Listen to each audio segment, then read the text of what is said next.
കുടിവെള്ളം കിട്ടാക്കനിയായതോടെ സ്വന്തമായി വാഹനമോടിച്ച് കുടിവെള്ളം എത്തിച്ച് ഒരു വാർഡ് കൗൺസിലർ. തൊടുപുഴ നഗരസഭ നടുക്കണ്ടം വാർഡ് കൗൺസിലർ നിഷ സോമനാണ് കുടിവെള്ളം എത്താത്ത ഇടങ്ങളിൽ കയ്യിൽ നിന്നും പണം ചിലവാക്കി കുടിവെള്ളം എത്തിച്ചത്.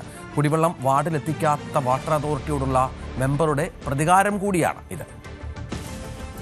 തൊടുപുഴ നഗരസഭ നടുകണ്ടം വാർഡിലെ കൗൺസിലറാണ് KPCC ജനറൽ സെക്രട്ടറി കൂടിയായ നിഷ സോമൻ. നിഷ സോമന്റെ വാർഡിൽ കുടിവെള്ളം മുടങ്ങിയിട്ട് 2 ആഴ്ച പിന്നിടുന്നു. പലതവണ വാട്ടർ അതോറിറ്റിയെ ബന്ധപ്പെട്ടെങ്കിലും പ്രശ്നം പരിഹരിക്കപ്പെട്ടിട്ടില്ല. ഇതോടെയാണ് വാർഡ് കൗൺസിലർ തന്നെ കുടിവെള്ളം എത്തിക്കുവാൻ മുന്നിട്ടിറങ്ങിയത്.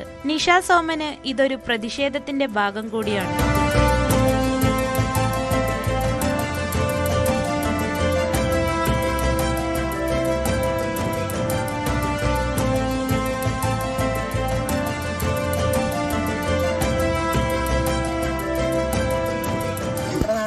നമുക്ക് കണ്ടുകൊണ്ടിരിക്കാൻ പറ്റുന്നത്. ഇപ്പോൾ ഇവിടെ രാവിലെ വെള്ളം എത്തിക്കുക എന്നുള്ളത് പ്രധാനമായിട്ടും നമുക്ക് ചെയ്യേണ്ട കാര്യമാണ്. കണ്ണു തുറന്ന് കാണട്ടെ, ഇവിടെ ധാരാളം ആളുകൾക്ക് വെള്ളമില്ല. ഇവിടെ ഒരു അമൃതം കുടിവെള്ള പദ്ധതിയുടെ പൈപ്പുകൾ പോകുന്നുണ്ട്.